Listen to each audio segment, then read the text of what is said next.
باللہ من الشیطان الرجیم بسم اللہ الرحمن الرحیم.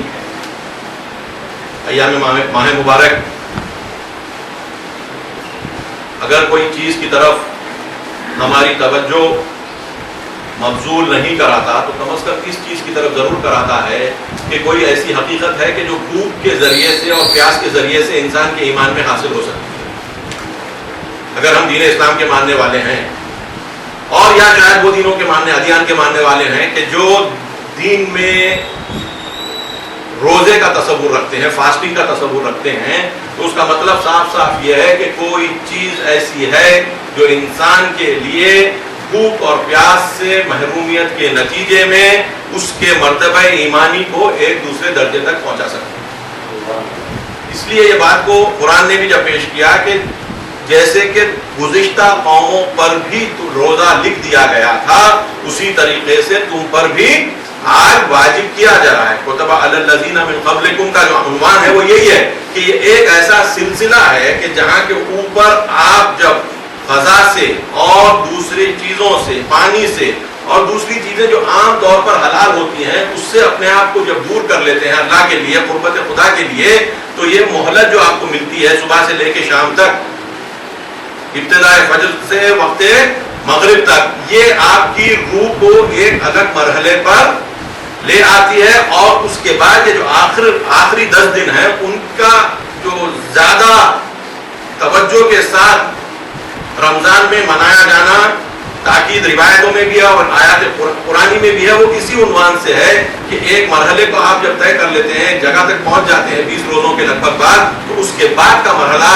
وہ ایک ایسا مرحلہ ہے کہ جس کی تشبیہ 1000 مہینوں کے برابر کہہ کر دی گئی ہے. شب قدر کی جو اہمیت ہے وہ 1000 مہینوں کی بات کی جا رہی ہے. اس کا مطلب یہ ہے کہ یہاں کے اوپر جیسا انسان کا بدن ہے، انسان کا بدن کچھ قوانین پر چلتا ہے.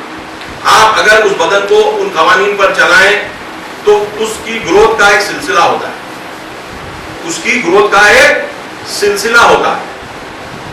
آپ یہ غذا کھائیں، غلط غذا نہ کھائیں، ایکسرسائز اس کی حد تک کریں تو آپ کی باڈی ایک خاص قسم کا شیپ لے لے گی. کوئی دوڑنے والا ہے اس کی ایکسرسائز الگ ہوتی ہے، کوئی فٹ بال کھیلنے والا ہوتا ہے اس کی ایکسرسائز الگ ہوتی ہے، کوئی کرکٹ کھیلنے والا ہوتا ہے اس کی ایکسرسائز الگ ہوتی ہے، ہر کی اپنی اپنی. لیکن یہ بات ضرور ہے کہ خاص قسم کی غذا اور خاص قسم کی ایکسرسائز سے باڈی کو ایک خاص شکل میں ڈھالا جا سکتا ہے. یہ ہو گیا ہمارا مادی سٹرکچر، مادی فارم میں، میٹیریل فارم میں ہمارا یہ سٹرکچر. اسی طریقے سے ہمارے پاس ایک روحی سٹرکچر بھی ہے.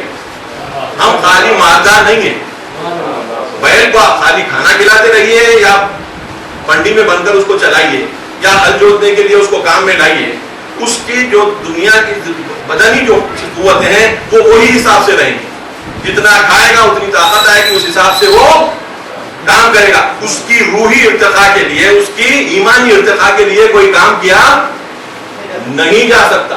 اس کو کھلایا جا سکتا ہے، اس سے کام لیا جا سکتا ہے. گائے کو کھلایا جا سکتا ہے، اس سے دودھ حاصل کیا جا سکتا ہے. یہ سب اپنی جگہ. یہ ہم آپ بھی آ کے رہ گئے ہیں کہ جس کے بارے میں ایک دوسرا چیپٹر کھولا گیا ہے کہ جہاں کے اوپر ہماری جس طریقے سے بدنی گروتھ ہے تو بدن کو محروم کیا جا رہا ہے، روح کو بلند کیا جا رہا ہے.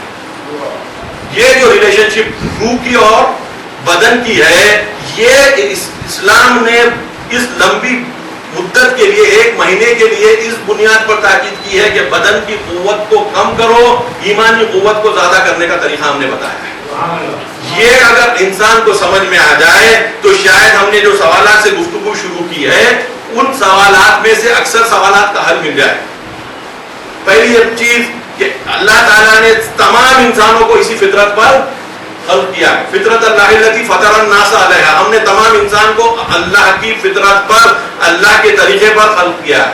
جب ہر انسان کوئی ذات پاک، درجہ، گورا، کالا، کسی کی گفتگو اللہ تعالیٰ کر ہی نہیں رہا ہے. صاف صاف کہہ رہا ہے کہ میں نے اپنی فطرت پر تمام انسانوں کو بنایا ہے. جب انسان اب تمام اس کی فطرت پر بنے ہیں تو ان کے گروتھ کا بھی پروسیس ایک جیسا ہوگا.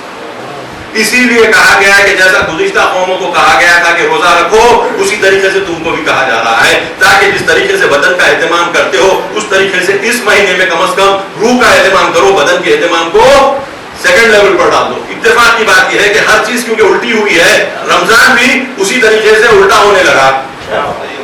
کہ روح کا تو حساب ہے ہی نہیں، کیونکہ روح ہے کس کی؟ روح ہے کس کی؟ جب تک ہم کو اپنی روح کا احساس ہوگا نہیں، ہم اس کا علاج و معالجہ کرنے والے بھی نہیں ہیں۔ ہم نے کہا کہ ہم کو اللہ نے ایک نازک بیل کی جیسے بنا دیا، غذا اتنی کھاتے ہیں، کام مگر الگ کرتے ہیں، جانوروں جیسا کھاتے ہیں، جبکہ قرآن کی آیت کے مطابق الذین کفروا یاکلون کما تاکل الانعام، وہ لوگ جو کفر اختیار کرتے ہیں وہ ایسے کھاتے ہیں جیسے جانور کھاتے ہیں، چوپائے کھاتے ہیں۔ تو ہم نے یہ کہا کہ یہ تو بہت اچھی بات ہے، اتنا تو اللہ نے ثابت کر دیا کہ ہم چوپایوں جیسا کھا تو سکتے ہیں۔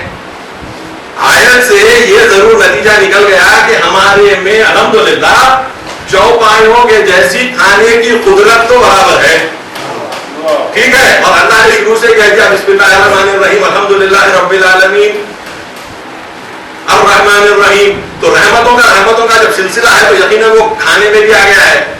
تو اللہ کی رحمت سے ہم کو کھانے کو ملا ہے، اور اللہ نے خود کہا ہے کہ تم اگر چاہو تو بالکل جانوروں جیسا کھا سکتے ہو۔ تو یہ دو چیزیں، رحمان بھی ہے اور رحیم اس لیے ہے کہ کھانے کے بعد کے نتائج وہ خود دیکھے گا۔ رحمان اس لیے کہ ہم کو کھانا کھلائے گا، رحیم اس لیے ہے کہ اس کے جو غلط نتائج نکلیں گے اس کا بھی وہ غفران کے ذریعے سے، بخشائش کے ذریعے سے اس کا بھی لحاظ رکھ لے گا۔ تو اب ہے کیا گیا، چاہے وہ رمضان ہو یا کوئی اور چیز، کھانے کے لیے ضرور انتظام کر لینا چاہیے، کیونکہ روح ہے یا نہیں ہے اس کو معلوم ہے۔ اس نے پھونکا تھا کہ نفخت فیہ من روحی، میں جب اس میں اپنی روح پھونک دوں گا تو تم اس کے سامنے سجدہ ریز ہو جانا۔ یہ فرشتوں سے درخواست تھی اللہ کی، یہ حکم تھا اللہ کا کہ جب میں اس میں روح پھونکوں گا، ہم کو کیا معلوم ہمیں کب روح پھونکی گئی، ہم کو کیا معلوم، وہ تو فرشتوں کو بھی برابر معلوم نہیں ہوا، ان کو بھی ڈاؤٹ ہونے لگا کہ بھئی پھونکنے کے بعد جھکنا چاہیے یا نہیں جھکنا چاہیے، کچھ سوالات کچھ جوابات۔ ہم تو جو جس کے میں روح پھونکی گئی تھی ہم کو تو وہ احساس بھی نہیں ہوا، اور وہ احساس نہیں ہونے کی پہلی دلیل ہم نے خدا کے حکم کی مخالفت کرتے ہوئے، شیطان کی بات سنتے ہوئے اس درخت سے قربت ہم قریب ہو گئے کہ جس سے اللہ نے روک دیا تھا۔ اس کا مطلب یہ ہے کہ ہم نے کبھی بھی ابتدا سے ہی روح کو درک کرنے اور اس کا احساس کرنے میں قاصر رہے، اور شیطان کی بات ہم کو اللہ کی بات سے ہمیشہ زیادہ سمجھ میں آئی۔ تو اگر ہم کو یہ موقع کافروں جیسے کھانے کا مل رہا ہو تو ویسے موقع کو چھوڑ دینا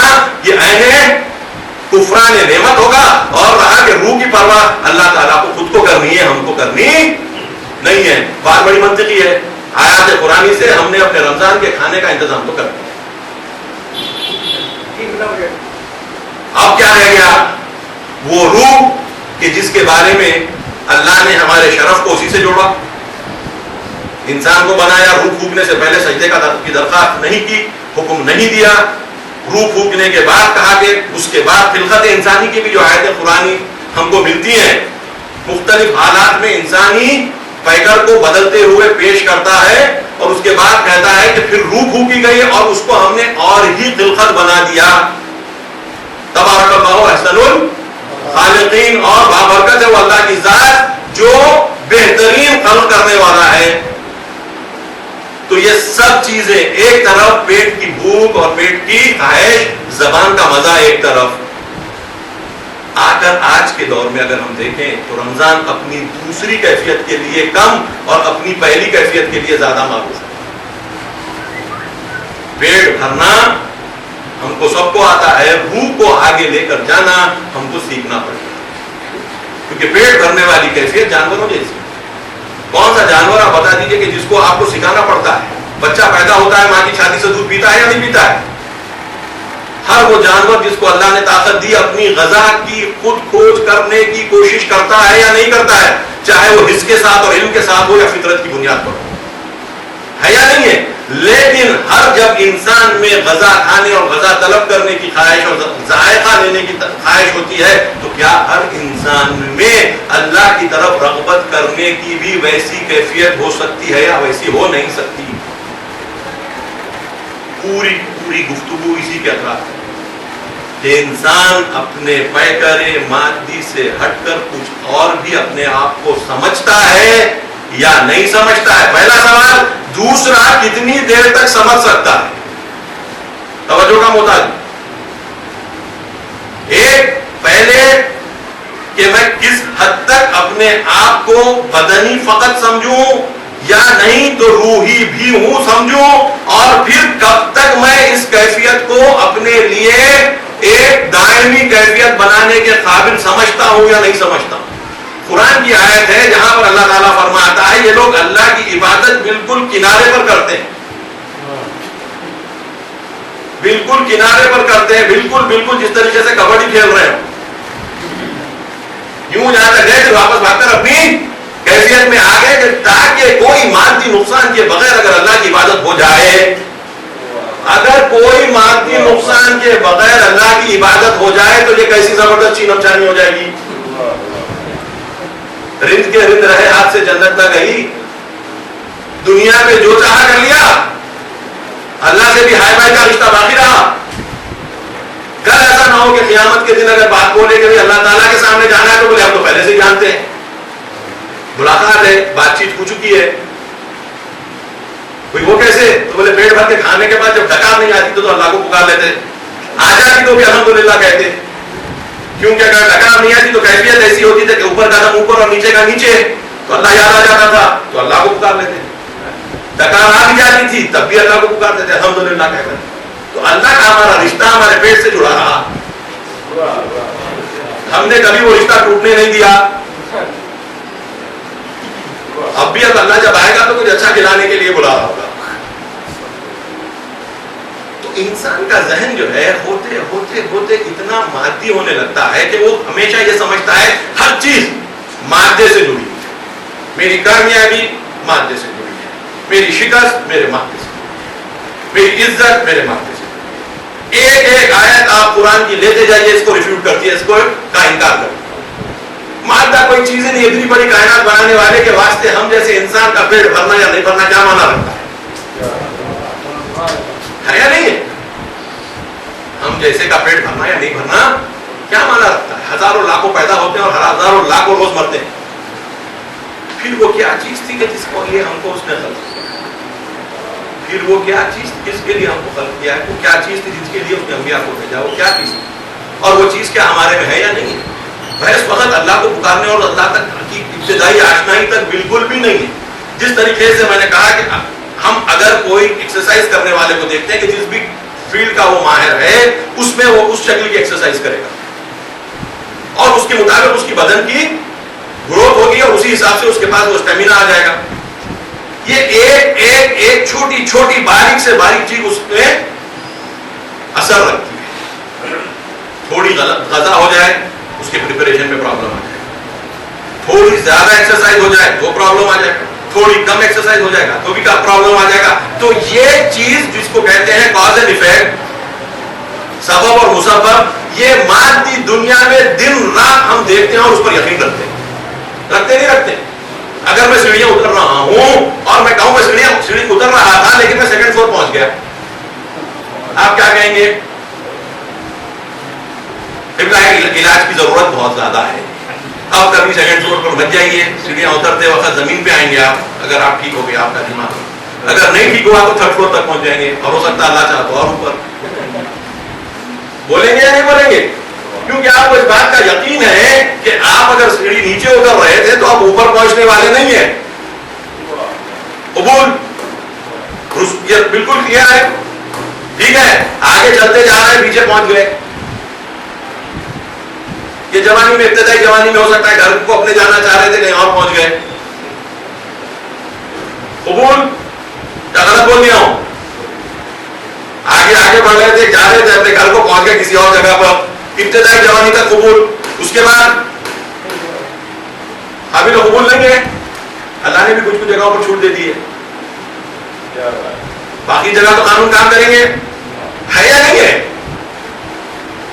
ہر وہ چیز جو آپ چاہ رہے ہیں، جیب میں آپ اپنے کچھ چیز رکھنا چاہ رہے ہیں، دوسرے کے جیب میں ہاتھ چلا گیا، ہو سکتا ہے؟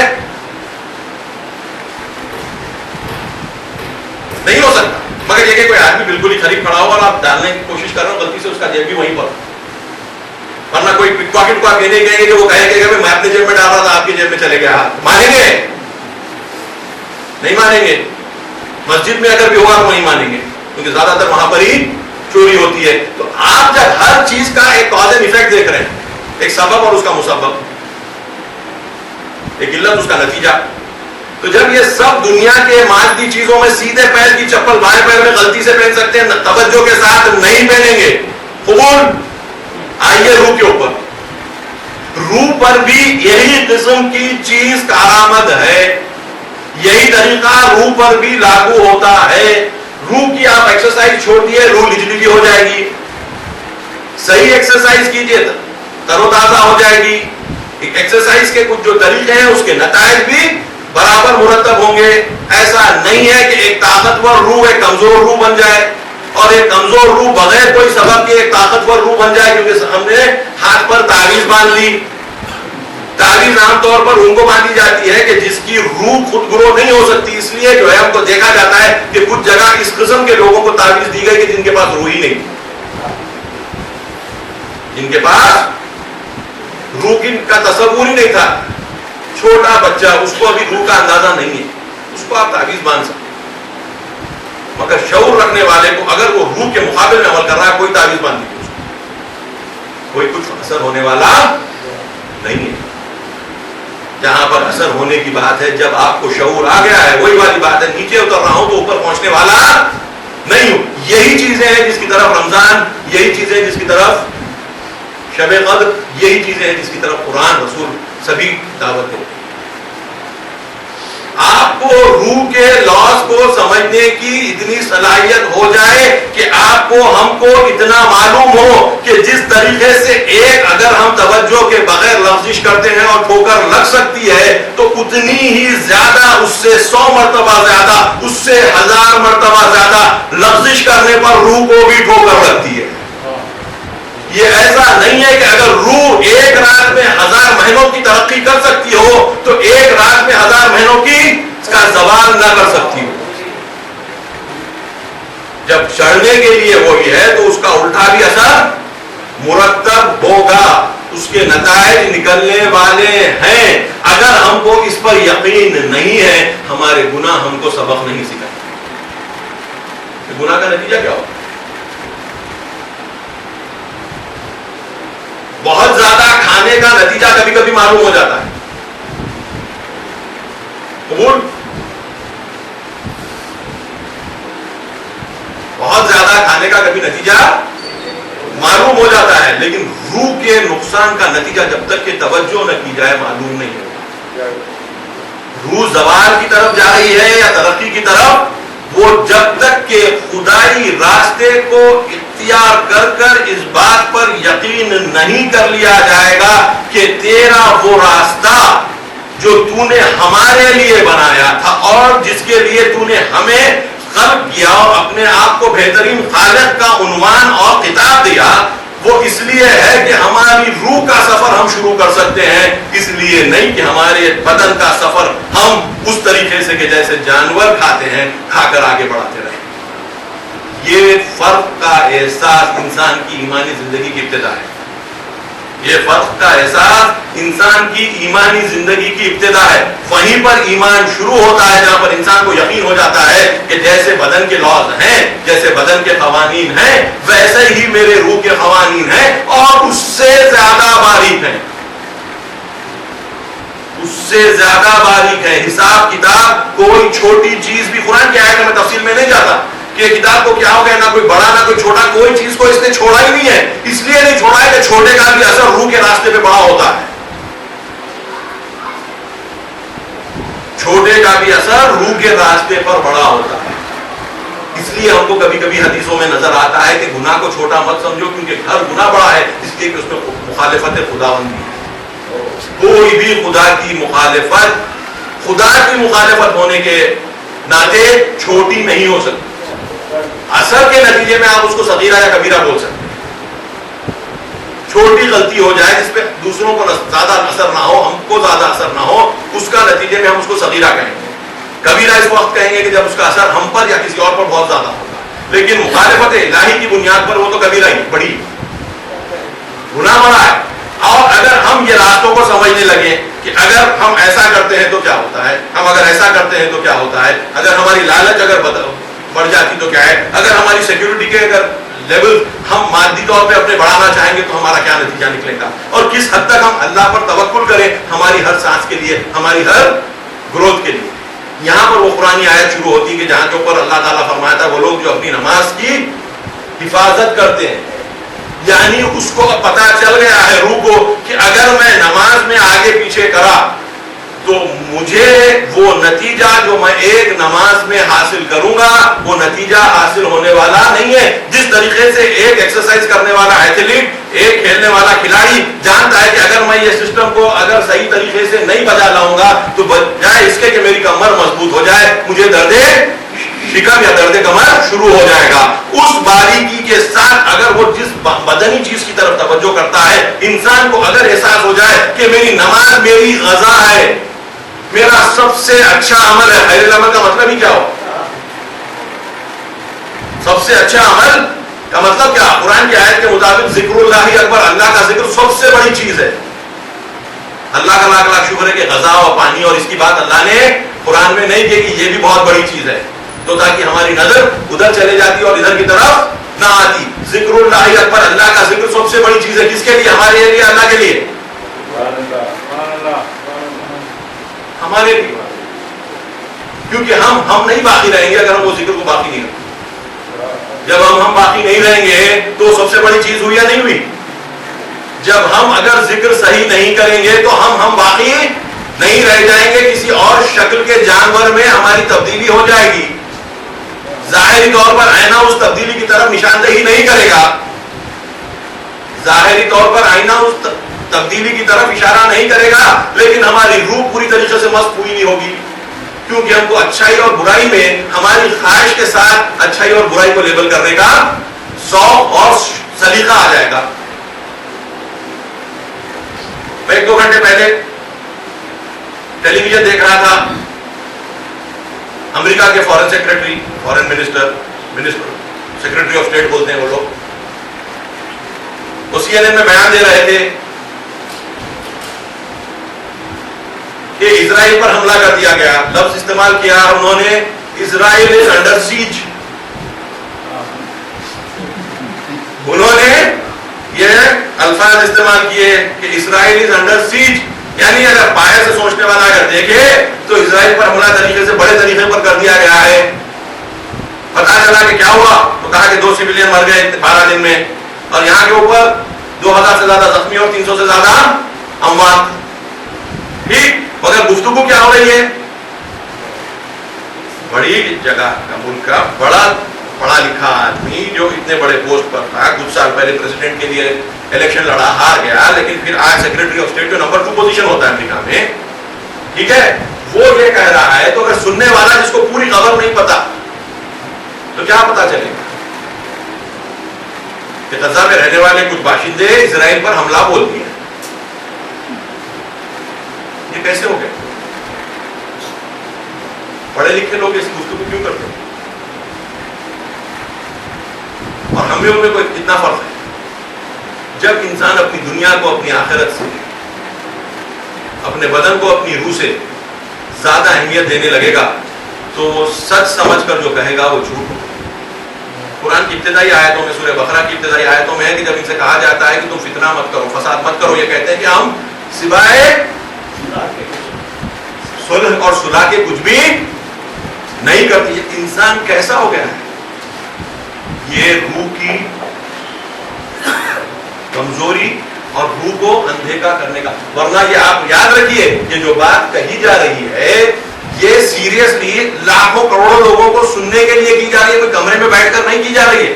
اور کوئی آدمی 2 جمع 2 5 بولنا پسند نہیں کرتا، عاقل آدمی 2 جمع 2 5 بولنا پسند نہیں کرتا. تو جب ایک شخص پڑھا لکھا جاننے والا اتنی بڑی امپورٹنٹ پوسٹ پر بیٹھا ہوا جس کی فیصلے بڑے حصے پر دنیا کے اثر کرتے ہیں، وہ اگر یہ بات کہے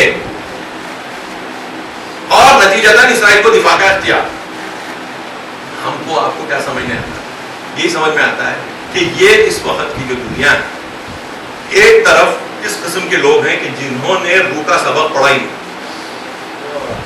اس طریقے سے 2 1 2 2 دونی 4 والا سبق ابتدا پڑھایا جاتا ہے لوگوں کو، وہ سبق پڑھایا نہیں گیا ہے. وہ ان کے مرحلے پر ہے. آئیے اپنی زندگی کے اوپر، ہم اپنی زندگی میں اتنی ہی آندھی باتیں کرتے ہیں، بالکل ایسے محسوس کرتے ہوئے کہ ہم سچی بات کر رہے ہیں. امریکہ تک جانے کی ضرورت نہیں. ہم اپنی زندگی میں بھی اگر آ کر دیکھ لیں، ہم بھی ایسی ہانکی باتیں کرنے کے عادی ہو گئے ہیں، اس لیے کہ ہم سمجھتے ہیں کہ ہم سچے ہیں، ہم اچھے ہیں. کیوں؟ کہ اللہ نے ہم کو مخصوص طور پہ چن لیا. کہاں پر چنا؟ وہ چن لیا، ہم کو نہیں معلوم. اور چننے کا یہ نتیجہ، ہم کبھی خراب آلو ٹماٹر گھر لا سکتے ہیں، سڑا ہوا موت گھر لا سکتے ہیں، اللہ ایسے نہیں چنتا. اللہ جن کو چنتا ہے پیغمبروں کو بھی آزما کے چنتا ہے. اذ ابتلی ابراہیم ربہ بکلمات فتمہن قال انی جاعلک للناس. ہم نے جب کئی باتوں میں ابراہیم کو آزما لیا، کئی باتوں میں آزما لیا اور انہوں نے اسے تمام کیا، تب اللہ نے کہا کہ انی جاعلک للناس اماما. ابراہیم کو بھی دنیا میں آزمانے کے بعد امام کا خطاب ملا. تو ہم کیسے چن لیے گئے مجھے سمجھ میں نہیں آتا. غفلت ہماری، ہم جانتے ہیں اللہ کی کوئی غفلت ہو سکتی ہے؟ اتنی مرتبہ ہمارے زبان سے سبحان اللہ نکالتا ہے، بے عیب اس اللہ کی ذات. ارے اب تو سمجھو کہ بے عیب ذات ہم جیسے کو چن لے گی تو عیبدار ہو جائے گی. ہمارا کیا ہوگا تو نہیں معلوم، بیڈب سے بیڈب رہیں گے، لیکن اس کے نام پر حرف آ جائے گا کہ ہم جیسے کو چن لیا اس نے، کہ جس کو ہم دن رات سبحان اللہ کہتے ہیں. پاک اور منزہ ہے اس کی ذات کسی عیب سے، کوئی عیب اس کی پاس نہیں آ سکتا. عیب ہم کو چن لے گا تو آ جائے گا. بخشنا الگ چیز ہے، چننا الگ چیز ہوتی ہے. بخشنا الگ چیز ہے، چننا الگ چیز ہوتی ہے. بخشائش اس کی بے انتہا ہے، مگر فقط اس لیے ہے کہ انسان جب بھی اس کی طرف آ جائے اس کو اپنا. اس نے اپنی کوشش، انسان کی کوشش کو کبھی معمولی نہیں سمجھا، انسان کے گناہ کو بھی کبھی معمولی نہیں سمجھا، لیکن بخشنے کا وعدہ اس کا ہے. لیکن وہ انسان کہ جو بخشائش کو بہانہ بنا لے، بخشائش کو بہانہ بنا لے، اس نے اللہ کی طرف جانے کا راستہ ہمیشہ کے لیے اپنے لیے بند کر لیا. بخشائش اس لیے ہے کہ ہماری کمزوریوں کی طرف نظر رکھ کر، ہماری کمزوریوں پر بار گناہ رہنے کے نتیجے میں ہماری اللہ کی طرف حرکت کند یا سست یا رک جائے گی. اس بنیاد پر بخشائش کا سلسلہ جاری رکھا گیا. ہمارا حق نہیں ہے، اس کا حق.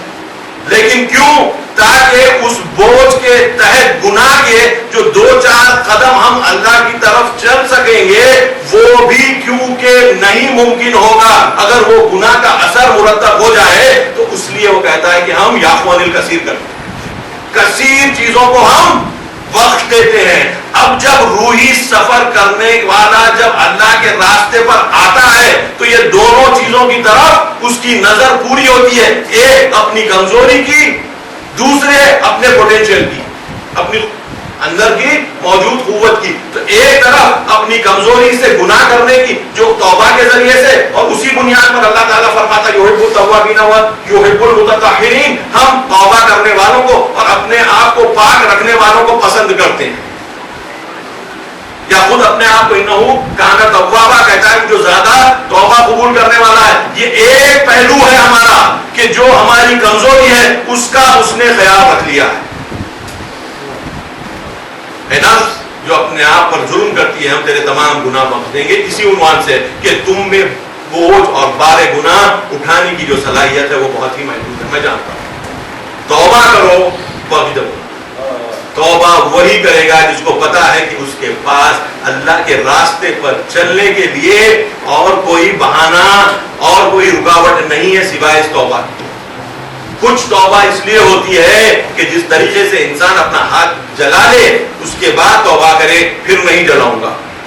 کبھی توبہ اس لیے بھی ہو سکتی ہے کہ انسان دنیا کے میں غلط کام کرے، اس دنیا کے غلط نتائج کے نتیجے میں وہ اللہ کی توبہ کر لے. یہ توبہ اس کو دنیا میں غلط کام کرنے سے روک لیتی، اللہ کا راستہ نہیں سکھائے. غلط کام کیا تھا توبہ کیا، دنیاوی نقصان کے لیے توبہ کیا، اللہ بخش دیا، وہ دنیاوی نقصان سے بچ جائے گا. لیکن اللہ کے راستے پر جنہوں نے توبہ کی ہے، اس میں آپ پیغمبروں کو، اوصیاء کو، ائمہ کو دیکھیں گے زیادہ کہ جس کی توجہ کے ساتھ توبہ عجیب طریقے سے ہم کو حیران کر دیتی ہے. ارے ہم کبھی ویسی توبہ سوچ نہیں سکتے, یہ کرتے کیوں ہیں؟ وہ توبہ اس لیے ہے کہ وہاں سے وہاں تک جانا ہے, اور وہ جانے کے لیے جو صفائی کی ضرورت ہے وہ صفائی کا کام اللہ کرتا ہے, روح کی کلیننگ کا کام اللہ کرتا ہے. ہمارے اللہ سے توجہ کے ہٹانے کے نتیجے میں جو ہم سے ہمیں کمزوری آتی ہے وہ کمزوری کو اللہ دور کرتا ہے. اس لیے بار بار جو اللہ کی طرف رجوع ہوتے ہیں, بار بار جو اللہ کی طرف توجہ کرتے ہیں, اگر ہم کو ایسے اخبار ملتے ہیں, رسول اللہ کو پکارتے پکارتے اپنے پیر سجا لیتے ہیں, ٹھیک ہے. قرآن کی آیت آتی ہے کہ رسول ہم نے تم پر یہ ذمہ داری اس لیے نہیں دی کہ تم اپنے اوپر مشقت بولو, ٹھیک, کیوں؟ اس لیے کہ راستہ معلوم ہے. یا اگر ہم دیکھتے ہیں کہ حضرت علی جب کہتے ہیں کہ اتنا لمبا راستہ اور اتنا کم زاد میرے پاس ہے, اتنا کم توشہ میرے پاس ہے, تو یہ توشے کی قلت کی طرف علی کی نظر جاتی ہے کہ میرے پاس اس راستے کو طے کرنے کے لیے ہے کیا, میں کس طریقے سے اس راستے کو طے کر پاؤں گا. جب یہ محسوس ہوتا ہے کہ میرے پاس کچھ نہیں ہے, وہاں پر اللہ کا ہاتھ انسان کو تھام لیتا ہے. میں سب کچھ ہوں, تو بھی مجھے لائٹ ذرا دھکا دے. یہ انبیاء کا اوصیاء کا طریقہ نہیں ہوتا. میں کچھ نہیں ہوں, تو مجھے لے کر چل. جتنی طاقت بڑھتی جائے گی, جتنی توجہ اللہ کی طرف بڑھتے جائے گی, اپنی حقیقت اتنی زیادہ صفر بڑھتی جائے گی. ہر قدم کے لیے اس کی مدد کی طلب کریں گے, اور جب کچھ ہوگا تو اس کی مدد کو اپنے لیے واضح طور پر مشاہدہ کریں گے, دیکھ سکیں گے. تو یہ کاز اینڈ ایفیکٹ کا جب سلسلہ جاری ہونے لگتا ہے تو یہ الگ قسم کی مخلوق ہو جاتی ہے, جس کو فرشتوں کو بتا کے اللہ کہتا ہے کہ تم نہیں جانتے وہ جو میں جانتا ہوں.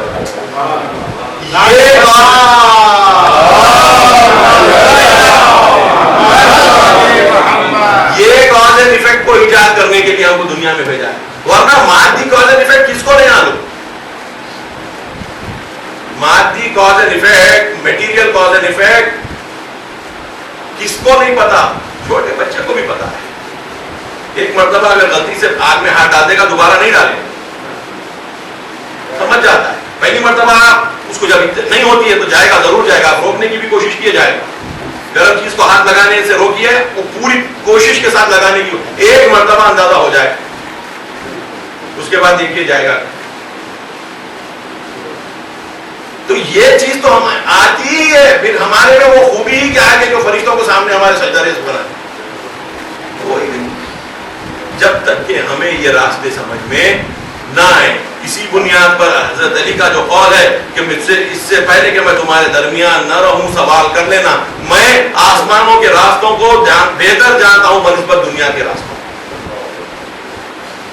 وہ اسی بنیاد پر ہے. تم دنیا کا کاز اینڈ ایفیکٹ کی بات کرتے ہو, تم آخرت کے کاز اینڈ ایفیکٹ کی کیوں, آسمانوں کے کاز اینڈ ایفیکٹ کی بات کیوں نہیں کرتے, روح کے کاز اینڈ ایفیکٹ کی بات کیوں نہیں کرتے؟ روح کا بھی تو کوئی وہ ہے. آج کی دنیا حقیقتاً کہوں, عمومی طور پر کہوں تو بغیر روح کے ہو. یہ بے روح دنیا ہے. اس دنیا میں روح نام کی چیز ہی نہیں. اس کے جتنے بھی حسابات اور کتابات ہوتے ہیں وہ پورے کے پورے مادی بنیادوں پر ہوتے ہیں, چاہے وہ مومن کے ہو یا کافر کے, چاہے وہ مومن کے ہو یا کافر کے. کافر تو مومن ہو نہیں سکا, مومن ضرور کافر ہو گیا. میں عمومی طور پہ کہہ رہا ہوں, میں توجہ ایک ایک فرد کے اوپر بات بالکل نہیں ہے, ایک ایک فرد کے اوپر بات بالکل نہیں ہے. عمومی طور پر سوسائٹی کے لیول پر اگر دیکھا جائے تو مادی کیلکولیشن سب کو کرنا آتا ہے, روحی کیلکولیشن کسی کو نہیں آتا. عمومی طور پہ کہا, عمومی طور پہ کہا. نتیجہ کیا ہو رہا ہے, جہاں پر بھی آپ دیکھیے روح سے کم کام ہو رہا ہے مادے سے زیادہ. جب مادے سے ٹکرائے گا اور فقط مادی طاقت کی بات سمجھ آئے گی تو بولیے جھگڑا کم ہوگا یا بڑھے گا؟ بڑھے گا. جہاں پر برائی کو اچھائی سے دور کرو, ہو سکتا ہے کہ تمہارا سب دشمن تمہارا اچھا دوست بن جائے, جیسے قرآن کہتا ہے. وہ والی کیفیت اگر نہ ہو تو اصل میں جلد بازی نہ کرنا.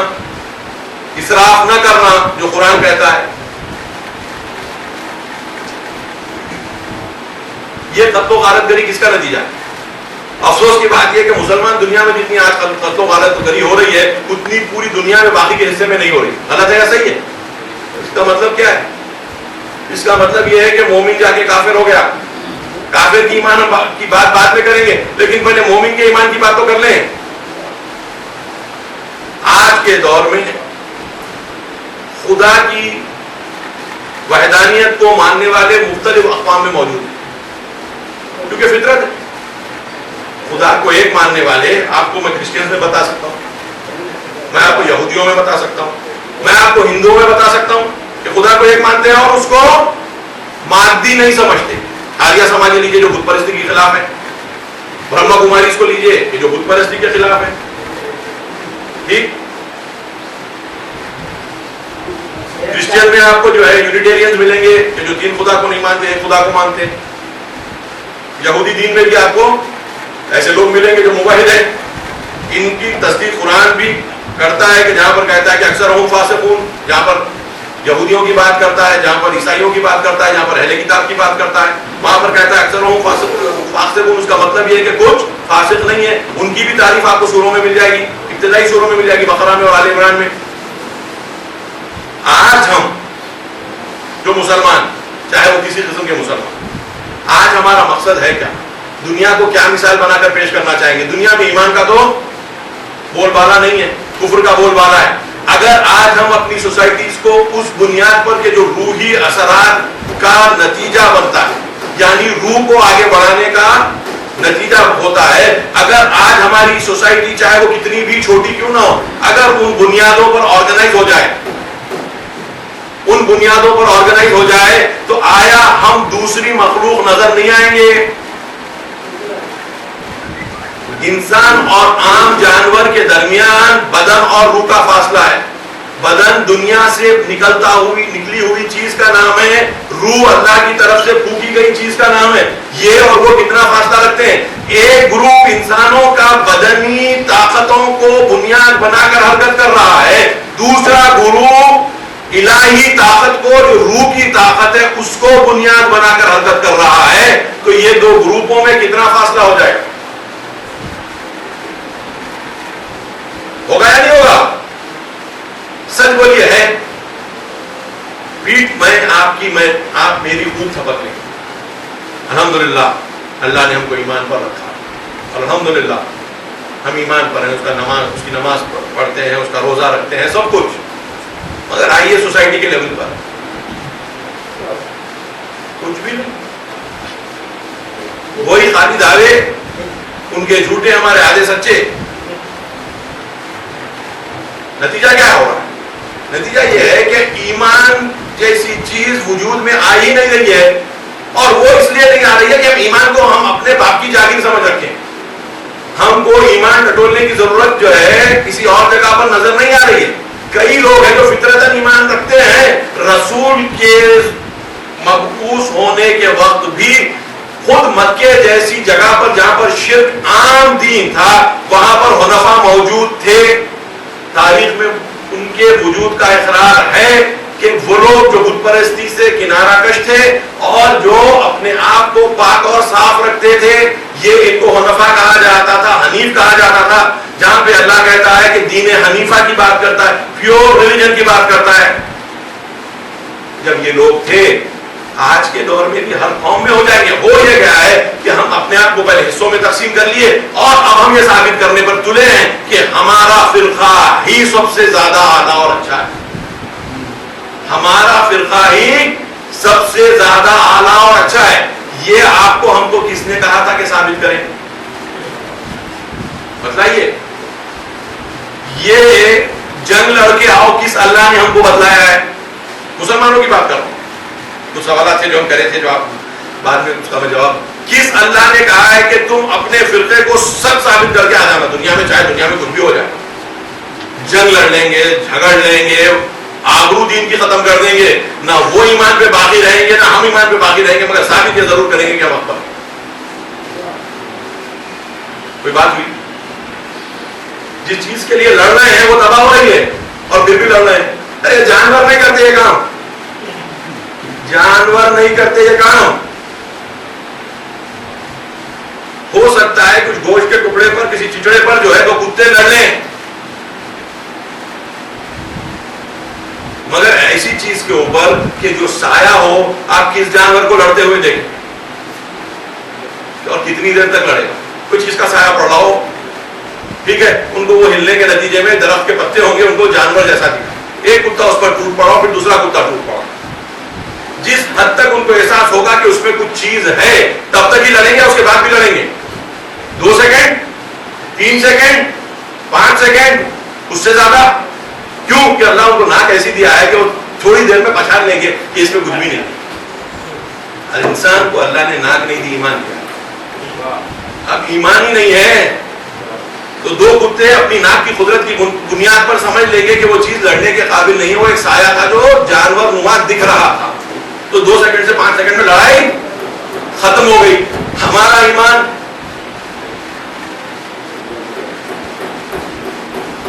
مسجد تو بنا لی پل بھر میں ایمان کی حرارت والوں نے. دل اپنا پرانا پاپی تھا، برسوں میں نمازی. تو یہ اگر حالت ہو جائے ہے یا نہیں ہے. اور ایک اس کے ساتھ اقبال کا شعر ہے. اقبال بڑا اپدیشک ہے، من باتوں میں مو لیتا ہے، گفتار کا وہ غازی تو بنا، کردار کا غازی بن نہ سکا. تو یہ حالت ہو رہی ہے کہ جس کو پتا بھی نہیں ہے. تو ہم حقیقتاً ان 2 جانوروں مانند ہو گئے کہ جس کی ناک کی سننے کی قدرت چلی گئی ہو. وہ جانور تو مثال میں کنے کتے کی دی ہے، کیونکہ اللہ نے انسان کی تشبیہ کچھ جگہوں پر کتے سے کی ہے. وہ تو کتے مانند ہے. چھیڑو وہ بھی بھوکے، نہ چھیڑو تو بھی بھوکے. قرآن کیا ہے، ٹھیک ہے. گدھے سے بھی دیے کمثل الحمار یحمل اسفارا. تو اللہ کیوں ہم کو کتا یا کیوں ہم کو گدھا کہہ کر پکار رہا ہے یا ان سے تشبیہ دے رہا ہے؟ اور شاید دونوں جانوروں کی اس میں توہین بھی ہو رہی ہے کہ ہم جو یہاں پر 5 سیکنڈ کے لیے نہیں لڑتے. یہ انسان تو جو ہے 50 سال تک لڑ سکتا ہے، اور 50 سال کے بعد بھی لڑنا اس لیے چھوڑ دیتا ہے کہ اب لڑنے کی طاقت نہیں رہی، مگر جھگڑا اپنی جگہ پہ باقی ہے. کیونکہ مادی طور پر انسان کو اگر عادت مادی ہی طور پر دنیا کو سمجھنے کی ہو جائے تو قرآن کی وعد کی طرف غور کیجیے. جہاں کہتا ہے کہ جب ان کو عامہ ہم اندھا محشور کریں گے تو یہ کہیں گے کہ مالک ہم کو کیوں تو نے قیامت کے دن اندھا محشور کیا کہ جب کہ ہم دیکھنے والے تھے. یہ دیکھنے والوں کی نشانی تو نہیں ہے. کیا دیکھتے تھے؟ اللہ کو معلوم. اللہ کہہ رہا ہے کہ جو دیکھنا تھا تم نے نہیں دیکھا، جو عبرتیں تم کو لینی تھی تم نے نہیں لی. یہ سب کرنے کے نتیجے میں جو تم نے اپنے جھنڈوں کو بلند کرتے ہوئے اپنے آپ کو حق کا دعوے دار بنایا، ان جھنڈوں کی مجھے ضرورت نہیں تھی، نہ ہی تم کو ضرورت تھی. تم کو گفتگو، امن و امان، دوسروں میں اللہ کی طرف سے دی گئی فطرت کی طرف بلانے کی قدرت. رسول نے کس کی طرف بلایا؟ انسان کو. مشرکین کو کس طرف بلایا؟ کیونکہ رسول کو یقین تھا کہ اس میں وہ فطرت ہے جو ایمان میں تبدیل ہو سکتی ہے. اس لیے رسول غم کرتے تھے. اللہ کا باقی نفس کا اللہ یومن بہذا الحدیث اسفا. قرآن کی آیت ہے رسول تم اپنے آپ کو مارے ڈال رہے ہو اس بات پر کہ یہ لوگ ایمان نہیں لاتے اس قرآن پر، اس گفتار پر. تو کیوں رسول غم کر رہے ہیں؟ کیونکہ وہ چیز جو ایمان کی شکل اختیار کر سکتی ہے، وہ کوئلہ جو ہیرا بن سکتا ہے، اور باوجود اتنا قریب آنے کے وہ کوئلہ اپنے آپ کو ہیرا نہیں بنا رہا ہے. تو اس کو کہ جس کو فرق محسوس ہو رہا ہو یا دکھ رہا ہو ایک کوئلے میں اور ایک ہیرے میں، وہ کتنا غمزدہ نہیں ہوگا. سامنے لاکھوں ہزاروں کوئلے پڑے ہیں، ان میں سے کچھ ہیرے بن رہے ہیں اور کچھ انکار کر رہے ہیں ہیرا بننے سے. اور اللہ کہہ رہا ہے کہ تم کو جبر کرنا نہیں ہے رسول، لا اکراہ فی الدین، ایک آیت، دوسری آیت اے کہ رسول تم ان پر جبر کرو گے کہ ایمان لے آئیں، اور ایک آیت جہاں پہ اللہ تعالیٰ فرماتا ہے مومنین سے، کچھ مومنین کو اس بات سے مایوس ہو جانا چاہیے کہ سب کے سب ایمان لا لیں، باوجود اس کے آپ کو کوشش کرنی ہے، ہم کو کوشش کرنی ہے کہ فطرت میں ایمان کس کے ہے، پہلے تو سب سے پہلے ہمارے خود کو چھوڑ کے پوری دنیا کے ایمان کے لیے جو ہے ہم نے ترازو بنا دی، اپنے ایمان کی ترازو وہ کب کی توڑ کے پھینک دیے، ہم کو ایمان کی ترازو کی کیا ضرورت ہے، ہم تو تولنے والے ہیں، یہ دوسروں کو تولنے کی عادت جو انسان میں ہو گئی ہے، وہ انسان کے جو یقین رکھتا ہے کہ خود گناہ کا، ارے اللہ کو ترازو اٹھانے دو نا، اللہ کی ترازو کا تو یقین ہے نہیں، اپنی ترازو فوراً اٹھا لیتے ہیں، جس کو اللہ کی ترازو کا یقین ہے، جس کو روح کے کاز اینڈ ایفیکٹ کا یقین ہے، وہ بے چین نہیں ہوتا، اس کو پتا ہے کہ جو روح کے راستے پہ نہیں چلے گا اس کا کیا نتیجہ ہوگا، بلاتا ضرور رہے گا لیکن بے چین نہیں ہوگا، کیونکہ ہم کو اللہ نے رسالت دے کر نہیں بھیجا، رسول جو کوشش کرتے تھے، رسول کو رسالت تھی کہ پیام پہنچاؤ، جبر مت کرو، تو رسول اندر سے بے چین ہوتے تھے کہ زیادہ سے زیادہ لوگ اس بات کو سمجھ لیں، قرآن کی خود آیت ہے فی اللہ شک فاطر السماوات والارض، کہ اللہ کی ذات میں شک کہ جو دنیا اور آسمانوں کا پیدا کرنے والا ہے، کریٹر ہے، اوریجنیٹر، تو یہ چیزوں کو ہمیں جب سمجھنے کی ضرورت ہے، ایمان ہم کو دوسروں میں ڈھونڈنا پڑے گا، ہم شیعہ، سنی، ہندو، مسلم، عیسائی، یہودی، ان بڑے گروپنگز کی بنیاد پر سوسائٹی میں کام نہیں کر سکتے، سوسائٹی میں جہاں پر بھی ایمان نظر آ رہا ہو، اچھے فعل جو ایمان کی بنیاد پر انجام دیے جا سکتے ہیں، گجرات کے فسادات پر سب سے زیادہ انکوائری اگر کی گئی ہے تو کنہوں نے کیا، آپ نے دیکھ لیجئے، جو رپورٹ فائل کی گئی ہیں کون سے گروپ نے کیا اور اس میں کتنے مسلمان ہیں اور کتنے ہندو ہیں، دیکھ لیجئے، جو لوگوں نے اپنی جان کی بازی لگا کر، آج غزہ میں آپ بمباری دیکھ رہے ہیں، غزہ میں کتنے باہر سے یورپی ممالک سے آئے ہوئے ڈاکٹر موجود ہیں اس وقت، جبکہ کہیں پر بھی بم گر سکتا ہے، جبکہ ہمارے پاس سے لوگ جانے کو ڈریں گے، ہے یا نہیں ہے؟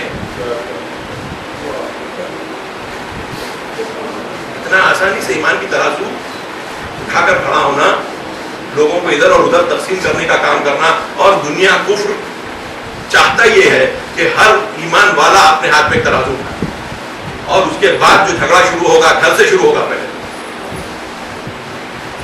کہ باپ کو بیٹے کا ایمان نظر نہیں آئے گا، ماں کو بیٹی کا ایمان نظر نہیں آئے گا، بیٹی کو ماں کا ایمان نظر نہیں آئے گا، بھائی کو بھائی کا ایمان نظر نہیں آئے گا، پڑوسی کو پڑوسی کا ایمان نظر نہیں آئے گا، کیونکہ سب کے ہاتھ میں ترازو ہے، اور جب ہم ترازو پکڑیں گے تو پاسنگ ہو گئی، ہے یا نہیں ہے؟ ہم سیدھا کیوں بول گئے ترازو؟ اپنے گناہ جو ثابت شدہ گناہ ہیں، جس کے اوپر ہمارے فرشتوں نے اچھی طریقے سے جو ہے مہر لگا دی ہے، وہ بالکل گناہ نظر نہیں آئیں گے، وہ تو اتفاقات ہوں گے، اور اگر گناہ مان بھی لیں گے تو اللہ بخشنے والا کیوں ہے؟ پھر اگر گناہ کرنے کے بعد بخشنے والا اگر ہے تو ہمارا تو یہ تصور ہے کہ ہم کرنے سے پہلے ہمارا گناہ بخش دیا جاتا ہے، اور دوسرے کا گناہ کرنے سے پہلے لکھ دیا جاتا ہے، منطق اچھی ہے؟ نتیجہ کیا ہوتا ہے؟ ایسی فکر کا نتیجہ کیا ہوتا ہے؟ ایمان کے درجات حاصل ہوتے ہیں یا کفر کے اندھیروں میں انسان کی روح چلی جاتی ہے؟ اگر یہ ایام کی کوئی اہمیت ہے، اور یقیناً مسلمانوں کے پاس اہمیت ہونی چاہیے، اور اللہ کے وعدے اگر حق ہیں کہ جو یقیناً مسلمان قبول کرتا ہے، تو ہم کو اپنی روشوں میں، اپنے طریقوں میں تبدیلیاں لانی، ایمان کو ہر جگہ ڈھونڈنا ہے علامتوں سے، اور وہ علامتیں شاید ہم میں کم ہو اور دوسروں میں زیادہ ہوں، یہ بھی لے کر چلنا ہے۔ اگر میں سب سے اعلیٰ مومن ہوں سمجھ کر حرکت کر رہا ہوں تو کوئی حرکت کامیاب ہونے والی نہیں ہے۔ رسول نے بھی جب حرکت کی تھی تو رسول نے بھی اسی بنیاد پر حرکت نہیں کی تھی کہ میں سب سے اعلیٰ ہوں، تم لوگ میرے جیسے ہو جاؤ۔ وہ تو قرآن کی آیت کہہ رہی ہے لقد کان لکم فی رسول اللہ اسوۃ حسنہ، بے شک تمہارے لیے رسول میں بہترین مثال ہے رسول نے اپنی کوششوں کو ایمان کی بلندیوں کی بنیاد پر ثابت نہیں کیا ہے، اپنے سجدوں کے ذریعے سے ثابت کیا ہے، اپنے جھکنے کے ذریعے سے ثابت کیا ہے، اپنے اکڑنے کے ذریعے سے ثابت نہیں کیا ہے۔ وہ بما رحمت من اللہ لنت لهم، اے رسول یہ تو اللہ کی رحمت ہے تم پر کہ تم ان سے نرمی سے پیش آتے۔ یہ نرمی تھی رسول کی، سختی سے رسول نے کیا کیا بتلا دیجیے۔ اگر ویسا ہوتا تو قرآن کیوں کہتا ہے انا ارسلناک رحمۃ للعالمین؟ کیوں سختی کہاں پر کام آئے گی؟ جس کو ایمان کے کاز اور ایفیکٹ کا اندازہ نہیں ہے وہ ہر چیز طاقت کے ذریعے سے حاصل کرنے کی کوشش کرے گا۔ ایمان اسلام کے ابتدائی دور میں بھی ایک کیفیت طاری ہوئی تھی جس کے نتائج اچھے نہیں نکلے، آج بھی یہ کیفیت طاری ہو رہی ہے جس کے نتائج اچھے نہیں نکلنے والے۔ آپ طاقت کے ذریعے سے ایک مدت کے لیے کنٹرول پا سکتے ہیں۔ 12ویں 13ویں صدی میں منگولوں کا حملہ ہوا، تمام بلاد اسلامی کو سمیٹتے چلے گئے، یورپ تک، انڈیا میں بھی آ گئے۔ تیمور لنگ ہے وہ جو آپ ہسٹری میں پڑھتے ہوں، ٹھیک ہے، مسلمان نہیں تھے، نام ان کے ساتھ خان تھا، چنگیز کا، چنگیز خان مسلمان نہیں تھے، درندہ تھا جو اپنی جگہ کے اوپر، خان کیونکہ نام معروف ہو گیا ہے تو لوگ سمجھتے ہیں کہ مسلمان نام ہے۔ اس وقت جو لوگ نکلے تھے منگولیا سے، یہ مارتے ہوئے جو نکلے تو ادھر جاپان کی طرف اور ادھر کی طرف جو لے کر چلے تو پورا افغانستان اس زمانے ہندوستان کا حصہ تھا، ایران، عراق، شام، آگے بڑھتے بڑھتے یورپ۔ ہوا کیا باقی رہا؟ فکر کیوں کہ نہیں تھی، بروٹ فورس جس کو کہتے ہیں، فقط طاقت تھی۔ طاقت تباہ کر سکتی ہے، ایجاد نہیں کر سکتی۔ ایجاد کے لیے ایک الہی عنصر کی ضرورت ہوتی ہے۔ آج کی دنیا میں جب کفر اتنا زیادہ ہے تو ایجاد کہاں سے ہوگی؟ جب ایجاد نہیں ہوگی، نئی سانس پھونکی نہیں جائے گی، کوئی مسیحا نہیں ہوگا تو نتیجے میں جہاں پر جان نہیں آئے گی وہاں پر سڑن ہوتی ہے نہیں ہوتی ہے؟ انسان کے بدن سے اس کی روح نکل جائے فوراً اس کا سڑنا شروع ہو جاتا ہے یا نہیں ہو جاتا ہے یا نہیں ہے؟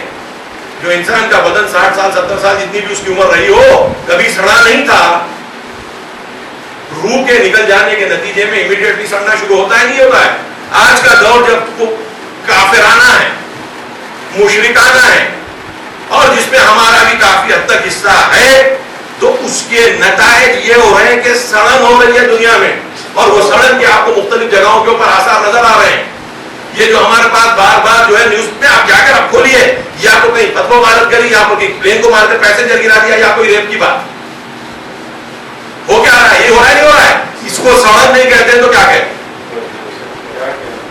جن عمر کے بچوں کو پروٹیکٹ کرنا فرض بنتا ہے انسان کا، جس کو بیچاروں کو کچھ بھی نہیں پتا کہ جنسی خواہشات کیا ہوتی ہیں، ان کے ساتھ جو فعل انجام دیے جا رہے ہیں اور ظاہراً آخر لوگوں سے یہ انجام دیے جا رہے ہیں، کوئی پاگل سے دیے جاتے ہیں تو افسوس کی بات نہیں، 1 لاکھ میں ایک آدمی پاگل، 10 لاکھ میں ایک آدمی پاگل، غلطی پاگل پن کی، لوگوں کو بھی اتنا پریشان ہونے کی ضرورت نہیں تھی۔ یہ اچھے خاصے لوگوں کے ساتھ ہو رہا ہے، اس کو سڑن نہیں بولیں گے۔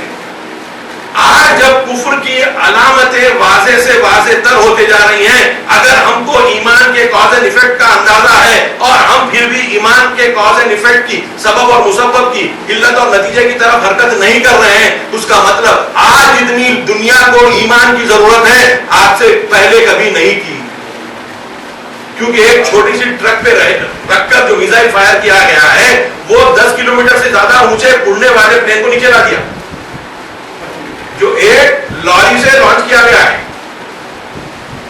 ایسا پلین کے جو تقریباً 1000 کلومیٹر 800 کلومیٹر کی رفتار سے 33,000 فیٹ کی بلندی پر ہو رہا تھا، اس کو آپ ایک ٹرک پہ ماؤنٹ کیے ہوئے راکٹ سے اڑا دے رہے ہیں۔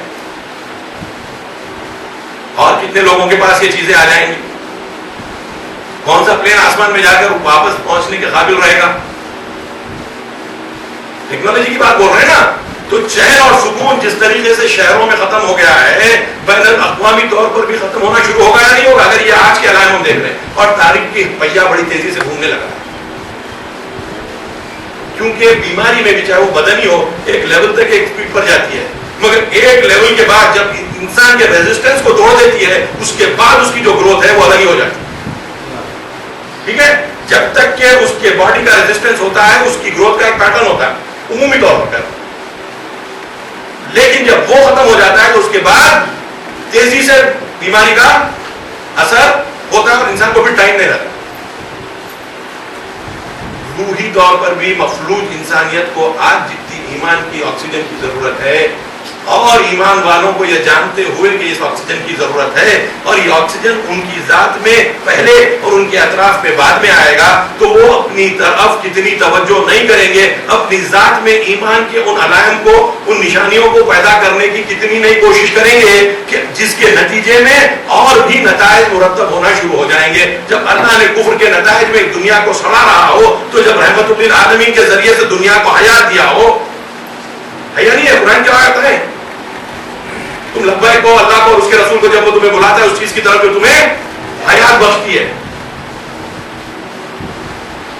قرآن کی آیت ہے، کئی اور آیتیں جو حیات کی بات کرتے ہیں رسول کے تعلق سے اور ہدایت کے تعلق سے. ہے کہ رسول تم اس کو ہدایت دو گے جو مر چکا ہے، یعنی جس کی ایمانی موت واقع ہو چکی ہے. تو یہ سب چیزوں کو دیکھتے ہوئے، یہ ایام کو مخصوص سمجھتے ہوئے اگر ہم اپنے ایمان کی طرف متوجہ ہوں اور اس کے نتیجے میں جو آنے والے اثرات ہیں اس کی طرف غور کریں، تو جس طریقے سے کفر کا اثر دکھ رہا ہے اس طریقے سے ایمان کا اثر بھی دکھنے لگے گا. پہلے کم، اس کے بعد زیادہ.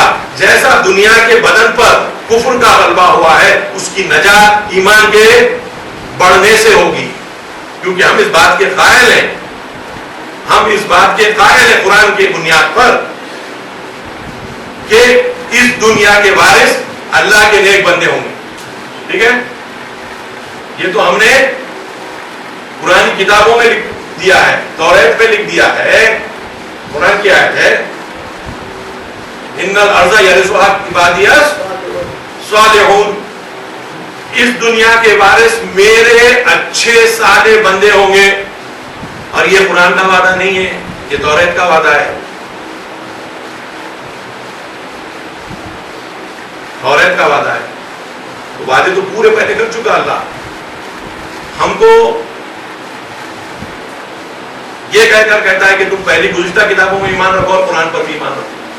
گزشتہ قوموں کے قصے بار بار جو قرآن میں سناتا ہے، دکھاتا ہے، وہ اس عنوان سے یہ ہے کہ دیکھو ایک سلسلہ ہے جو روح کا اپنی جگہ کے اوپر چلتا ہے، وہ روح کے سلسلے جہاں جہاں پر کار فرما ہوں گے اس کے نتیجے نکلیں گے. اب تمہاری باری آ گئی. تلک امۃ قد خلت لها ما کسبت ولکم ما کسبتم.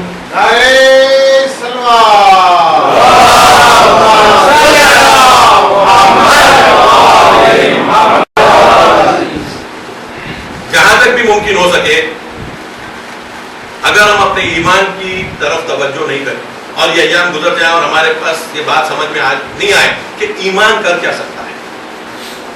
آپ کو یہ ضرور پتا ہے کہ اس لائٹ کے ہونے سے ہم آپ یہاں پر بیٹھے ہیں، اس ٹائم پر پنکھا بھی چل رہا ہے، میری آواز بھی آپ تک پہنچ رہی ہے اس کی مدد سے.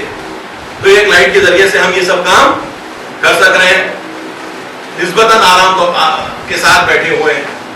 ایمان کو بھی اسی طریقے سے اگر ہم کچھ دیر تک دیکھیں اور سمجھیں اور ویژولائز کریں تو یہی نتیجہ نکلے گا کہ ایمان بھی ایک بستی میں وہی اثر کرتا ہے جو یہ روشنی اس جگہ پر کرتا ہے. اتنا آسانی سے سمجھ میں نہیں آتا ہے جتنا کہ ایک روشنی اندھیرا ہو جائے گا آپ کو میرے کو سمجھ میں آ جائے گا. لیکن جہاں پر لوگ روشنی سے بالکل ہی آشنا نہ ہو، آپ کے ہمارے اگر کچھ ایمان کی روشنی کو کفر سے بدتر سمجھیں، اور جب انبیاء کو اور نیک لوگوں کو اور عدالت طلب کرنے والوں کو جو قرآن میں اور قرآن گزشتہ کتابوں میں کہا گیا ہے کہ مانا گیا ہے، وہ اس لیے کیا گیا ہے کہ ان کے ایمان کو لوگوں نے کفر سمجھا، اپنے کفر کو ایمان سمجھا. انسان کے اندر الگ الگ قسم کی خوبی ہیں. جب اپنی ذات سے محبت کرنے لگتا ہے تو اپنے ظلم کو انصاف سمجھتا ہے اور دوسرے کے انصاف کو ظلم. خود کو ہر چیز سے منزہ اور دوسرے کو ہر چیز کا الزام لگانے پر آمادہ ہو جاتا ہے. تو نتیجہ کیا ہوتا ہے؟ تو ایمان کا ہونا یہ اس بات کی دلیل نہیں ہے کہ لوگ ہم کو پھولوں کے ہار لا کر پہنائیں کہ آپ کے ایمان کا درجہ یہ تھا، اب ماشاءاللہ یہ ہو گیا ہے. زیادہ امکان یہ ہے کہ الزام یہ کہہ کر لگے گا کہ یہ دین سے دور ہو گئے ہیں، دین کے دشمن ہو گئے ہیں، دین کے حقیقی رہنماؤں کے دشمن ہو گئے ہیں. ارے بھائی یہ کیوں ہوا؟ ہم نے تو ایسا کوئی کام انجام ہی نہیں دیا کہ جو فہرست میں دیکھا جائے تو یہ پتا چلے کہ ہم دین کے دشمنوں میں سے ہو گئے. پھر یہ بھائی کیسی بات؟ تو پتا چلا کہ نہیں، جو چیز ثابت شدہ ہو گئی ہے سوسائٹی میں اس کے خلاف بولنا کفر ہے. جو چیز سوسائٹی میں ثابت ہو گئی ہے اس کے خلاف بولنا کفر ہے، اور جو چیز ثابت نہیں ہوئی ہے اس کی طرف بلانا کفر ہے. تو جب رسول آئے، قولوا لا الہ الا اللہ تفلحوا کا نعرہ بلند کیا، کہو لا الہ الا اللہ اور فلاح آ جاؤ، تو رسول ایمان والے دکھے یا کفر، نور کی طرف بلانے والے دکھے یا ظلمات کی طرف؟ کس کی طرف؟ ثابت شدہ چیزوں کی طرف اگر آپ دلیل طلب کریں تو آپ ہو جاتے ہیں بے ایمان. جبکہ اللہ تعالیٰ قرآن میں کہتا ہے کہ بغیر دلیل کے کوئی چیز کی پیروی مت کرو. تو تاکہ دوبارہ زندگی کا سلسلہ دیا جا سکے ان لوگوں کو جو مکے اور مکے کے اطراف ہیں، رسول کو مبعوث کیا گیا، بھیجا گیا، اور رسول نے سوال جواب کا سلسلہ شروع کیا. آپ ابراہیم کے بارے میں دیکھ لیجئے، ابراہیم بھی جاتے ہیں تو سوال اور جواب کا سلسلہ شروع کرتے ہیں تاکہ لوگوں کو سوچنے کی عادت دلائیں. اور جیسے انسان کا ذہن سوچنے لگتا ہے بغیر کسی غرض کو مد نظر رکھتے ہوئے، اللہ کا راستہ اس کو واضح طور پر نظر آیا. اس لیے ان پڑھ، معمولی، جاہل لوگوں نے بھی ایمان لایا اس وقت جبکہ ان کو ایمان لانے سے کوئی چیز ملنے والی نہیں تھی. افطار میں کوئی حلیم نہیں کھلا رہا تھا، افطار میں کوئی حلیم نہیں کھلا رہا تھا، باوجود اس کے ایمان لانے کے نتیجے میں بدترین طریقوں سے ان پر ظلم کیا جاتا تھا. دھوپ میں لٹا کر ان کے پیٹ پر گرم پتھر رکھ دیا جاتا تھا. کیا تھے وہ لوگ؟ بہت پڑھے لکھے لوگ. بلال کیا تھے؟ غلام تھے، سیاہ غلام تھے. یعنی سوسائٹی کے سب سے نیچے والے طبقے کو ریپرزینٹ کرنے والے تھے. ایمان کیسے لے آئے؟ اور ایسا ایمان لے آئے کہ جو ہے جتنا ٹارچر کیا جا رہا ہے اتنا ان کا ایمان بڑھتا جا رہا ہے. یہ کون سا کاز اینڈ ایفیکٹ نظر آیا ان کو؟ تو جو ایک ان پڑھ جاہل بلال اس دور میں سمجھ سکتا تھا، ہماری روحیں ان پر فدا، آج ہم اس کو سمجھ سکتے ہیں یا نہیں سمجھ سکتے؟ پہلے پریشر پہ ہم پہلے بیک آؤٹ ہو جاتے ہیں. ارے بھئی یہ کہاں سے لگا لوں؟ اور روتے ان کے اوپر ہے کہ جنہوں نے ہر قسم کی مشکل برداشت کی. ہم شہادت حضرت علی کا سلسلہ ان ایام میں مناتے ہیں.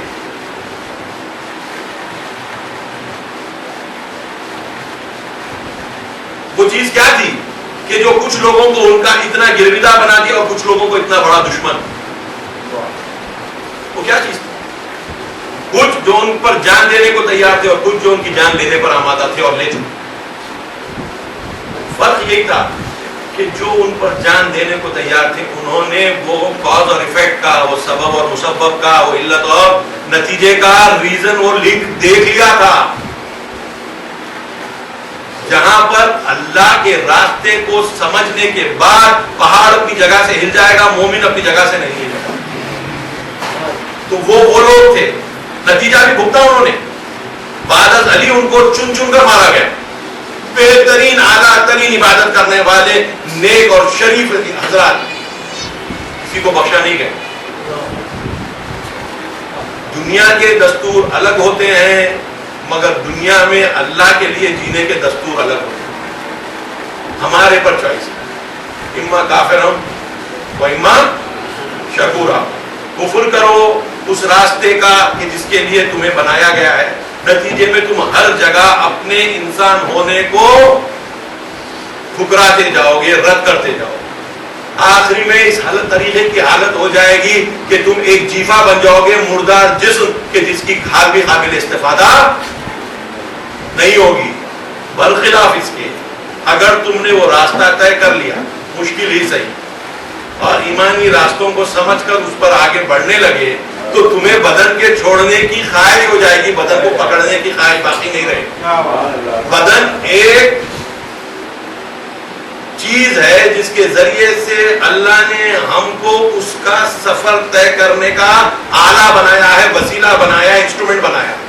وہ اپنے آپ میں کوئی چیز نہیں ہے، جب تک اس راستے میں جو اللہ کے طرف جانے والا ہے اس میں مدد اور ممد اور مددگار ہو رہی ہے تب تک اس کی ویلیو ہے، لیکن جب اللہ تک پہنچ جائیں اس کا چھٹ جانا ہی مناسب ہے۔ اسی بنیاد پر چاہے وہ کسی شہید کی حرکت کو دیکھ لیجئے، اس نے اپنے جسم کو اہمیت نہیں دی، چاہے اس دور کا ہو یا اس دور، چاہے اس دور کا ہو یا اس دور کا، اس کو بدن ایک وسیلہ نظر آیا، ایک آلہ نظر آیا، ایک انسٹرومنٹ نظر آیا۔ بدن کو محوریت نہ دینا، سینٹرالٹی نہ دینا، مرکزیت نہ دینا، یہ ایمان کی پہلی نشانی۔ بدن ہمیشہ اعلیٰ نظر آئے گا۔ اب جب بدن اس کے تقاضے شروع کرے گا تو آپ اتنا ہی دیکھیں گے کہ اس کو کتنی ضرورت ہے۔ ہتھوڑی کو آپ کیسے مینٹین کریں گے؟ اتنا ہی اچھا مینٹین کریں گے کہ جہاں پر گیلا ڈھوکتے وقت آپ کو ساتھ دے، کوشش کریں گے کہ اس کو زنگ نہ لگنے پائے، ہے یا نہیں ہے؟ اور آپ کے دوسرے آلات کو کیجئے، ٹیلی فون آج کل ہم یوز کر رہے ہیں، آپ یقیناً اس کو پانی سے دور رکھیں گے کیونکہ پانی اس کو لگ جائے گا تو اس کی فنکشن خراب ہو جائے گا، ڈیڈ ہو جائے گا، لیکن آپ اس کو آلہ سمجھیں گے، اس کی جو افادیت ہے اس کے مطابق آپ اس کی حفاظت کریں گے۔ بدن کی بھی ضرورت ہے حفاظت کی۔ لا تلقوا بأيديكم إلى التهلكة، تم اپنے ہاتھوں سے اپنے آپ کو ہلاکت میں ڈالو، یہ کہ تمہارے آلے کو معمولی مت سمجھو۔ آلہ کام کا ہے مگر آلہ ہے، آلہ کام کا ہے مگر آلہ ہے۔ تو جب آلے والی کیفیت ہو جائے گی تو پھر کچھ بات ہی نہیں رہی، نہ اترانے کی گنجائش باقی رہے، نہ اکڑنے کی گنجائش باقی رہے، کیونکہ آلے کو لے کے کیا اکڑے کوئی، نتیجے کو جو آلے سے حاصل کیا اس پر اکڑ لے تو بھی بات ہے یا نہیں ہے؟ ہم کو عادت یہ ہو گئی ہے کہ دنیا تمام میں ہم کو بتایا جا رہا ہے کہ آلے جو ہے نا یہ بہت اچھے، کیونکہ آپ کو جانا ہے نہیں کہیں، آلہ بن گیا مقصد، انسٹرومنٹ ہو گیا مقصد، آپ جتنا انسٹرومنٹ کو چمکا لو، کوئی یہ نہیں پوچھتا کہ انسٹرومنٹ کا کام خالی چمکانا ہے، اگر چمکانا ہے تو 10 سال کے بعد اس کی رونق ختم کیوں نہیں ہو جاتی؟ جب بننا تھا تو 70 80 90 سال تک بھی اس کی چمک دھمک باقی رہنا ہے نا، 30 سال کے بعد تو پلاسٹک سرجن کے پاس جانے کی ضرورت ہوتی ہے، ہر چیز ڈھیلی ہو پڑ جاتی ہے یا نہیں ہے؟ تو یہ ایسا آلہ کہ جس کی پوجا کی جا رہی ہو، جس کی عبادت کی جا رہی ہو، کہ جو 18 19 20 سال کے بعد ڈھلنا ہلکے ہلکے شروع ہو جاتا ہے۔ سائنس کے اندر اگر آپ جا کر دیکھیں 18 سال کی عمر کے بعد بدن میں فریکشنل طور پر، نسبی طور پر کمی ہونا شروع ہوتا ہے، بہت ہی ہلکے ہلکے۔ 30 تک پہنچیں گے ذرا اسپیڈ پکڑ لی، 40 تک پہنچیں گے اسپیڈ جو ہم نے خواب میں نہیں دیکھا تھا وہ شروع ہوتا ہے۔ ٹھیک ہے، تو یہ بدن تو اپنے جانے کا اعلان کرنا 18 19 سال کے بعد ہلکے ہلکے شروع کر دیا، ٹھیک۔ 40 سال تک آنے کے بعد جو ہے سپیڈ اور بڑھ جاتی ہے، 60 تک پہنچے اگر، وہ فارسی کا جو شست آمد نشست آمد پہ دیوار، 60 سال کے جب ہو جاتے ہیں تو دیوار کو ٹیکا لے کر بیٹھنا پڑتا ہے۔ ہمارے زمانے میں 40، تو اور بھی کچھ کم کروں تو یہ آلے کو جو اپنی زندگی کا مقصد ہم بنا رکھیں، اور جتنے آپ یوز کے چینلز دیکھیے یہ پورے آلوں کو دیکھ رہے ہیں جس کا مقصد ان کو خود نہیں معلوم، اور ہم ان کو دیکھ دیکھ کر خوش ہو رہے ہیں، ارے کیا آلہ ہے۔ اپنے کو فائدہ کیا ہونے والا ہے اس آلے کا؟ کسی کو آلہ نوالا نظر آ رہا ہے، کب تک کتنے نوالے گا؟ کتنے؟ بدہضمی ہونے تک۔ اور یہ عادت ایسی ہے کہ جتنے کھاتے جائیں گے بھوک اور بڑھتی جائے گی۔ دنیا کے نوالے ایسے ہوتے ہیں کہ جس سے سیر آدمی نہیں ہوتا. تو یہ جو ہمارے کو جو ہے آج کی اصطلاح میں جو بولتے ہیں آئی کینڈیز آفر کی جا رہی ہیں آنکھوں کی ٹھنڈک کے لیے, اپنی اولاد کو دیکھ کے وہ سکون حاصل نہیں ہو رہا ہے جو اس قسم کی اوریان قسم کی چیزوں کو دیکھ کر مل رہا ہے انسان کو. یہ انسان ایمان پر ہے یا کفر پر؟ قرآن کہہ رہا ہے کہ دعا کرو کہ مجھے میری ازواج اور ذریت کے ذریعے آنکھوں کی ٹھنڈک ملے. ربنا هب لنا من ازواجنا وذرياتنا قرۃ اعین, آگے کا مرحلہ آگے, وجعلنا للمتقین اماما, اور مجھے متقین کا امام بنا دے. یہ کیا غضب کی باتیں کر رہا ہوں, ایمان پہ رکھ لے گا یہ متقین کا امام بنوں گا, کٹ پٹ جاؤں گا, پریشانیوں میں ڈال دے رہے اللہ میاں, آنکھوں کی ٹھنڈک بھی کہیں سے تو بھی لے لیتا ہوں. ہو رہا ہے یا نہیں ہو رہا ہے؟ ہو رہا ہے یا نہیں ہو رہا ہے؟ اللہ نے کہا بیوی بچوں میں آنکھوں کی ٹھنڈک, ہم نے کہا بہت سی جگہیں اور بھی ہیں اور ایمان کے اوپر باقی ہیں. اب ایسی حالت میں ہم کو کیا ملنے والا ہے دین سے؟ ایسی حالت میں ہم کو اللہ کی عبادت سے کیا ملنے والا ہے؟ اللہ اگر چاہتا ہے عبادت تو بالکل اس کے ہو جانا. ہم کو دعاؤں میں بھی جو ملتا ہے حبلی کمال الانقطاع الیک, امام زین العابدین علیہ السلام کی جو دعا ہے کہ مجھے کامل طور پر تیری طرف ہر چیز سے کاٹ کر متوجہ کرا دے تاکہ تیرا نور میرے دل کی آنکھ کو روشن کر سکے. ایک آنکھوں پر آنکھیں نظر آ رہے ہیں, جس کو آنکھیں یہ دو نظر آتی ہیں وہ آنکھوں کا سودا کرتا ہے, جس کو دل کی آنکھ نظر آتی ہے وہ جگر خوں ہو تو چشمے دل میں ہوتی ہے نظر پیدا. وہ دل کی آنکھ ہے, ماننا ہے تو مان لیں, نہیں ماننا ہے تو یہ دو آنکھوں کے اوپر کام چلائیں. یہ دو آنکھوں سے فقط کفر ملتا ہے, ایمان نہیں ملتا, اور دل کی آنکھ سے ایمان ملتا ہے, کفر کی بات ہی نہیں. وہ آنکھ ہماری جب تک نہیں کھلے گی ہم کفر کے دائرے میں اسی حد تک گرفتار رہیں گے جو ظاہری طور پر ہم الزام بت پرستوں کو لگاتے ہیں. فقط فرق اتنا ہی ہوگا کہ ان کا بت ظاہری ہوگا, ہمارا بت باطنی ہوگا. بت وہی رہے اور باطنی بت بھی وہی اثر چھوڑتا ہے جو ظاہری بت چھوڑتا ہے, کیونکہ یہ بت سے تو چھٹکارا ملتا ہی نہیں, جہاں جہاں لیتے ہیں اس کو لے کر پھرتے ہیں. کوشش کی بات ہے, الذین جاہدوا فینا لنہدینہم سبلنا, وہ لوگ جو ہمارے راستوں میں کوشش کرتے ہیں ہم یقیناً ان کو اپنے راستے دکھا دیتے ہیں. ہر مرحلہ کر کر ایک ایک راستہ بڑھتا ہے. لفظ جمع استعمال ہوا ہے سبل, اس کا مطلب یہ ہے کہ راستوں پر راستے بنتے جاتے ہیں. آپ یہاں سے یہاں جائیں گے ایک راستہ رہے گا, یہاں سے یہاں جائیں گے یہ ہوگا, اس کے آگے پھر راستے مرحلہ ہوگا. اسی بنیاد پر انسان کی ایمان کی ترقی ہوگی, اور جس بنیاد پر انسان کی ایمان کی ترقی ہوگی جب ایمان والے مل جائیں گے, جب ایمان والے مل جائیں گے اور ایمان کے نتیجے ظاہر ہونے لگیں گے, پہلے ایک چھوٹے سے دائرے میں اور اس سے بڑھتے بڑھتے اللہ کی مرضی تک. کس نے سوچا تھا کہ رسول کے ایک جگہ پر کہ جو سب سے کٹی ہوئی جگہ ہو, وادی غیر ذی زرع, جس کو قرآن کہہ رہا ہے کہ ایک ایسی وادی کہ جس میں زراعت نہیں ہوتی تھی, ویسی جگہ سے آج بھی ہم مکے کو جاتے ہیں تو کٹا ہوا نظر آتا ہے, سوائے پہاڑیوں کے اور کلومیٹروں نہ کلومیٹر سوائے کوئی آبادی کی گنجائش ہی نہیں ہے. تھوڑا سا پانی جو میسر ہوتا تھا وہ یہاں پر ہوتا, کلومیٹر کوئی آبادی نہیں. تو آج کے زمانے میں جب آپ 100 کلومیٹر کی رفتار سے ایوریج وہاں پر حرکت کرتے ہیں تو آپ کو دور دکھتا ہے. اس زمانے میں جب اونٹوں سے حرکت کرتے تھے تو 8 سے 10-12 کلومیٹر کی رفتار سے آپ کو حرکت کرنا پڑتا تھا, رات میں حرکت کرنا مشکل ہو جاتا تھا. یہ سب چیزوں کے ساتھ آپ دیکھیے کہ فاصلے کیسے تھے, اور اس دور میں ایک جنریشن, ایک نسل کے فاصلے سے ایمان پوری دور پہ پھیل گیا, پوری دنیا میں پھیل گیا. اس زمانے کی دنیا کیسے پھیلا؟ کچھ تو حقیقت تھی, تلوار سے نہیں پھیل سکتا. منگول, جیسا میں نے کہا کہ منگولوں نے کاٹتے ہوئے پورے ایشیا کو چلے گئے, کیا چھوڑا انہوں نے؟ ایک جنریشن میں خود مسلمان ہو گئے. کیا چھوڑا انہوں نے؟ تباہی چھوڑی. دین پر غلبہ نہیں کر سکے, نہ ہی کوئی اپنا دین لا کر چھوڑ سکے. اگر طاقت کے ذریعے یہ حاصل ہو جاتا تو امریکہ جتنا طاقتور ملک ہے, ایک ہی دنیا میں سپر پاور ہے, تو وہ بھی اپنا دین لا کر سکتا تھا. اس حد تک ضرور کیا ہے جہاں کے اوپر ہماری خواہشات کو ابھارنے میں بڑا رول ادا کیا ہے, اور جس میں ہم بھی شریک ہو گئے, اس لیے کہ ہماری بھی خواہشات اسی راستے پر ہیں. لیکن جس دن ہم یہ سوچتے ہیں کہ ہماری خواہشات ان راستوں پر نہیں ہے, کیونکہ آج کے زمانے کا کفر ہم کو دکھا رہا ہے, تو ہمارا راستہ جدا ہوگا. ہمارا راستہ خدا والا راستہ ہوگا, اور وہ راستہ ہمارے لیے دنیا میں اور آخرت میں ایک الگ ہی کائنات کا سبب بنے گا.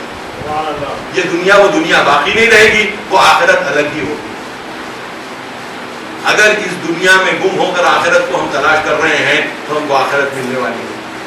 ہم آخرت کے ہو کر اگر آخرت کو تلاش کر رہے ہیں تو ہم کو آخرت مل جائے. من اراد الاخرہ وسعی لہا سعیہا, من جس نے ارادہ کہا کیا قیامت میں مرنے کے بعد اس دنیا میں, جس نے ارادہ آخرت کا اس دنیا میں کر لیا, آخرت کو اس دنیا میں ڈھونڈنے لگا. کام ذرا مشکل ہے, ساتھ مل کے چلنے پر آسان ہو جاتا ہے.